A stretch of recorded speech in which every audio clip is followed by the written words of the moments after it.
Now, Lantern Week is a special week, you guys. There is a lot of different themes and threads that you can pull on here, and I'm gonna try my best to kind of give you a full scope of all of the things, because I know one thing I adore about homeschool mamas is that if I give you a prompt, you guys just really take it and make it so immersive for your child. I just love seeing on Instagram all the additional things that you add onto this curriculum. It is so fun. So I know a lot of you will really love this week with additional unit studies or books, or there's just a lot of things. And also with the 5-week month, you could almost even pull this out to 2 weeks if you want to focus on different aspects of the storyline and the songs, because there are the most epic, incredible songs that Nathaniel has written this week. And if you want to pull them out to really honor that, you could totally do that. So it is a special week. And of course, some of you also might be choosing to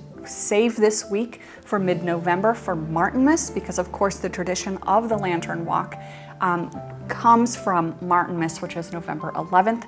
Again, I talk about that in our autumn planning. We have enjoyed aligning this with kind of around Halloween to give some alternative celebrations around that time, or additional things for walking out in the night.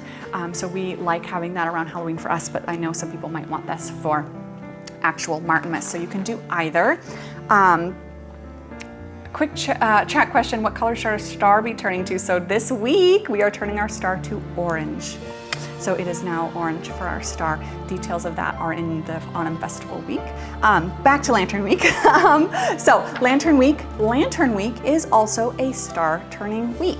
So Lantern Week is when you turn your star to red. So this is the mid-autumn kind of seasonal celebration, which is also why we wanted to put this right here, because that November 1st is that mid-autumn time. So Lantern Week is a star turning week, and it is just kind of a big reverent celebration. We have our mid-autumn star turning song. I'll sing this for you. This goes to the theme of our seasons come, seasons go, but it's kind of this reverent, beautiful version of it. So I always sing this while I'm up at the window turning my star.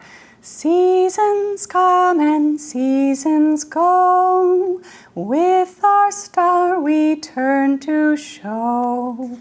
Autumn now is halfway through, winter's on its way to you. Turn your star.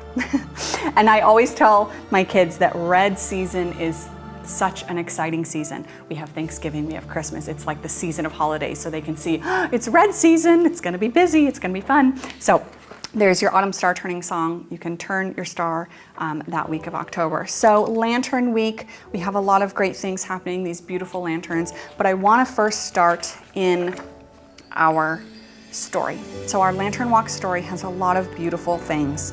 It is the Lantern Walk, and of course, this is Hamilton's first Lantern Walk, and so they're preparing for the Lantern Walk, and they go out, it's a clear night, and they go out to go stargazing. And so they sing, so at first the clouds are covering, and they sing to Grandfather Moon, and Grandfather Moon's song just gives me chills. It is so amazing. And then of course, Brother Wind comes and opens up the curtains, and they see all of the stars in the night sky. And then we have them gazing upon the chariot in the sky, okay? So what even is this? So the chariot in the sky is the Big Dipper. Now, when we were writing this in, Nathaniel didn't love the kind of original Greek mythology of the Big Dipper, because within our little world of Wondergarten, there wouldn't have been Greek mythology, right? So he kind of started to think, okay, outside of our world, and you know the story of Ursa Major and Ursa Minor is this kind of weird story about bears. It's like, what would have been, if the gnomes would have been looking up at these constellations, what would be their story of what they see? So he kind of took it upon himself to create this new Wondergarten mythology for the constellations, and that's where we get this idea of the chariot in the sky. So for the gnomes in Wondergarten, the Big Dipper is the chariot in the sky, and the Big Dipper, of course, it rotates around the North Star through the year. And so the concept here is that each of the seasonal nobles, you have the autumn princess, you have the winter king, take turns guiding and riding the chariot for their quarter of the year, and they kind of turn the star, so to speak, in the sky. And there's actually way more to it. He could talk for hours about it. It goes really deep, you guys, into philosophy and everything. It's really, really beautiful. But you'll hear those themes in the star, that each of the nobles of the seasons command the chariot for a quarter of the year, and it turns around the North Star, which for them is the great light. It's the brightest light in the sky. So that is a little bit of what that chariot is. The chariot and the sky song is stunning. So definitely listen to that, and that'll give you a little more context to what that even is. So you can actually look into the sky, and when you see the Big Dipper, you can see the chariot in the sky.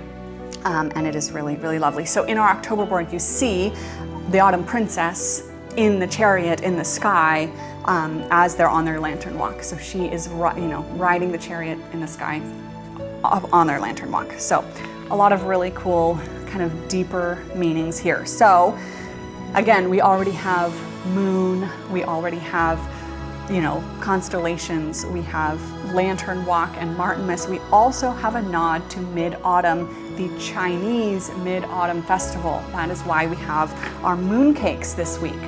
So this is a nod. Those are not at the same time because the lunar calendar is different, but it is a Mid-Autumn festival. So we also wanted to give a nod to the traditional Chinese Mid-Autumn festival, which is why we incorporate mooncakes this week. So again, a lot of threads. If you want to really pull a cultural study and really focus on the Chinese cultural Mid-Autumn festival, you could go moon, you could go stars, you could go lantern and Martinmas. So just a ton of rich content here, depending on what rings true to your family and what you want to focus on. You can do deeper dives this week or across 2 weeks if you'd like. The music this week is just outrageously amazing. So definitely listen and enjoy those songs, especially on the actual October album, fully produced. It's like otherworldly. So, so enjoy those. A lot of beautiful things this week. So for your circle time, take your pick. Take your pick of song. There's just so many you can really do. If you're planning to go on a lantern walk this week, I would say rehearse your lantern walk song and just practice that with the children and holding your lanterns high so that they can sing. With the lantern walk song, there is a great chorus that they can just learn. Gleam lanterns gleam, sing voices sing, and that repeats a few times. So if you just want to focus on those few words to just repeat at the time, our kids just belt that out. It's so fun. So that's one that you can focus in as far as really getting kids involved in the music. Otherwise, just a lot of beautiful, beautiful songs this week. So to our lessons this week, cinnamon clove Play-Doh, nice rhythmical repeat there. Then for our main lesson, day 1, we're cutting kite paper. So this is a great fine motor practice for them to be cutting the kite paper that we will then use for our lanterns.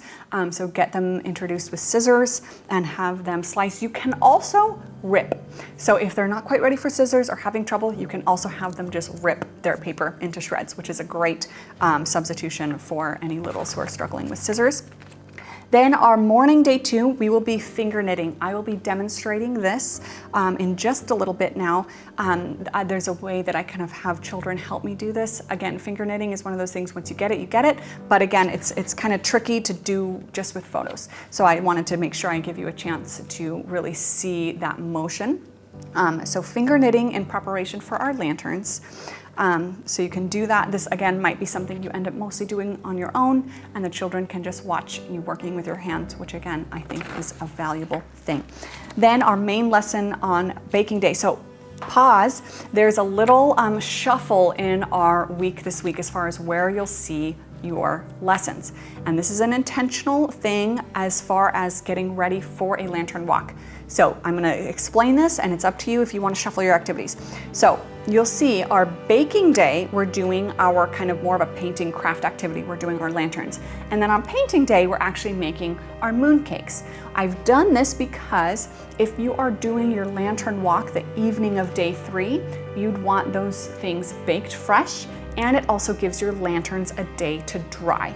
So I've intentionally shuffled those things, so you're kind of doing an art activity on baking day and a baking activity on painting day to lead up to your Lantern Walk Festival. Now, if you're not doing a Lantern Walk that night, you could switch those back and just bake on baking day, paint on painting day, and then you can still have your lantern have time to dry before you go out. So do as you wish, but that's why this week is a little shuffled to lead up to your festival. So on baking day, we're making our lanterns. We're using Mod Podge, and you're letting your children decorate these lanterns with Mod Podge and then letting them dry. For day 3 morning, you'll be assembling them. So you'll tie your finger knitted, your finger knitted, what is that called? Strands to make your handle. I've been talking for an hour. Woo. Okay, your finger knitted strands to make your handles, and you'll tie those on. That is something that you can kind of have your children watch. They might be able to do it if they're older, but you'll be tying those on. And then for your main lesson, you'll be making our moon cakes. Now, again, you have options if you'd like to make a traditional moon cake.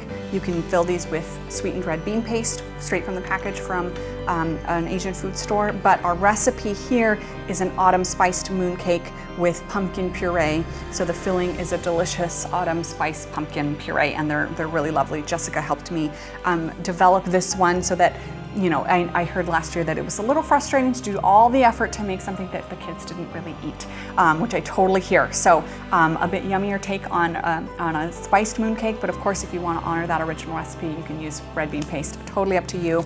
The little puncher is really fun. So it's definitely a lot of different skills with this one, with the rolling, and, you know, so have fun with it. Enjoy the process, see how they turn out.